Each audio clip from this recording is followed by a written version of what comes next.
everyone, welcome back to 25 Sweetpeas and welcome to day 3 of the St. Patrick's Day series. Today I'm using all the same polishes that I've mentioned basically in every video so far. They're the rainbow bunch that I have gathered from my China Glaze stash. So all of these were released at different times. They're just old classic favorites that I love that I will mention later on in the video. So today I kind of started nails before I started filming by accident, meaning I meant to press the button and I forgot. So it's kind of more paint with me rather than instructional, even though you'll be able to pick up on how I did this design really easily. So I'm just going to chat with you guys and explain it. So first up, I prepped my nails, of course, like I normally would. Cuticle oil, cuticle remover, clean that all off, put on a base coat.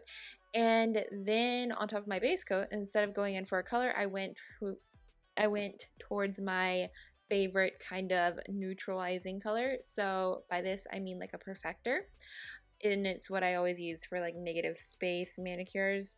It is Zoya's Bela, which I absolutely love because it gives my nails a milky finish and like neutralizes the color. If I have any redness or yellowy, anything like that, it covers it up and it just makes it look natural, and I really like that. So I did one coat of that, let that dry, and then started doing the nail art. So as you can see already, I am using actual nail polishes for this nail art, which is not something I typically do because I feel like it's harder to work with, and trust me, it was harder to work with. So this is one of those designs that you have to have a little bit of patience for if you want to use the polishes that I'm like recommending in this video. Otherwise, do it with acrylic paint and it'll go so much smoother. But for all of the art, I did use the short detailer brush and nail polishes. So as you can see here, I kind of just put squiggly lines across my nail, and then I'm continuing to follow that with the other colors because I kind of wanted to go with like a rainbow vibe, but not like your traditional rainbow shape. So think like a very squiggly rainbow, maybe like the Rainbow Road track in Mario Kart. And it was just kind of fun and abstract, and I thought like in my head that it would look cool, and it kind of looks cool, except it's very imperfect. But that's okay because, well, actually, as I was doing this design, it looked pretty terrible, but then I just kept saying to myself, when I put on top coat, it's gonna look so much better. So don't freak out if it looks bad. Just wait, put on top coat, and see what you think then, because top coat saves things like this.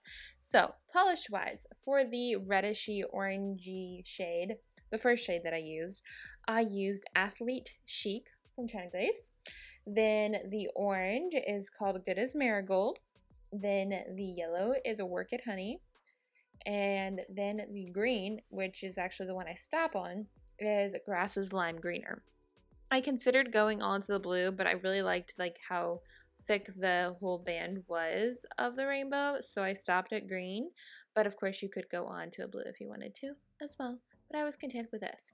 But after I did all of this, I'm like, it still needs something. It needs a little sparkle. So what I did was I grabbed a goldeny sparkly polish, and this one is from Poetry Cowgirl nail polish, or nail lacquer, which is it?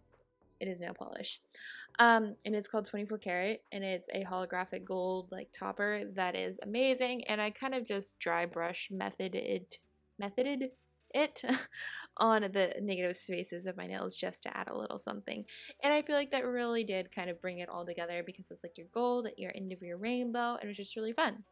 So then after that was done and all dried, that's when I put on top coat, and that's when it all really came together. And I did like it much better than I did without top coat, because the top coat kind of like sealed everything in and made the stripes look like they were all on the same level, and it got rid of any texturedness.